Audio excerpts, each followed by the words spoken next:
നമസ്കാരം. രണ്ടാം ലോക മഹായുദ്ധത്തിന് ശേഷമുള്ള തങ്ങളുടെ സുരക്ഷാ നയങ്ങളിൽ വിപ്ലവകരമായ മാറ്റം വരുത്തിക്കൊണ്ട് ജപ്പാൻ ചരിത്രത്തിലെ ഏറ്റവും വലിയ പ്രതിരോധ ബജറ്റ് പ്രഖ്യാപിച്ചിരിക്കുകയാണ്. 2026 സാമ്പത്തിക വർഷത്തേക്ക് 9.4 ട്രില്യൺ യെൻ ആണ് ജാപ്പനീസ് മന്ത്രിസഭ പ്രതിരോധത്തിനായി നീക്കിവച്ചിരിക്കുന്നത്. ഏകദേശം 4.9 ലക്ഷം കോടി രൂപയാണ് ഇത്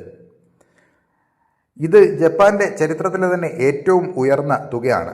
ചൈന, ഉത്തര കൊറിയ, റഷ്യ എന്നീ രാജ്യങ്ങളിൽ നിന്നുള്ള വർദ്ധിച്ചു വരുന്ന സുരക്ഷാ വെല്ലുവിളികളാണ് ജപ്പാനെ ഇത്തരമൊരു കടുത്ത തീരുമാനത്തിന് പ്രേരിപ്പിച്ചത്.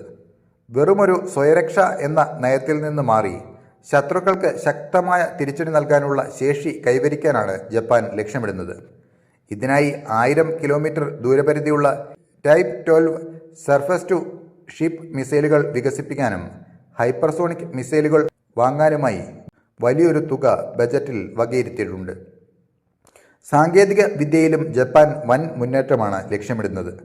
ഷീൽഡ് എന്ന പേരിൽ ഡ്രോണുകളെ അടിസ്ഥാനമാക്കിയുള്ള പുതിയ തീരദേശ പ്രതിരോധ സംവിധാനം അവർ വികസിപ്പിക്കും.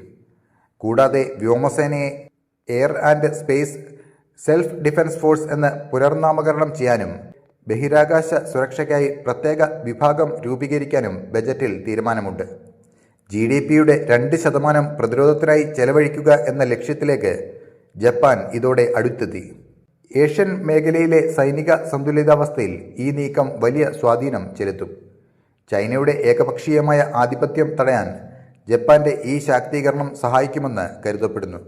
ജപ്പാന്റെ ഈ മാറ്റം അന്താരാഷ്ട്ര തലത്തിൽ വലിയ ചർച്ചകൾക്കാണ് തുടക്കമിട്ടിരിക്കുന്നത്. അപ്പോൾ മറ്റൊരു വാർത്തയുമായി വീണ്ടും കാണാം. നന്ദി.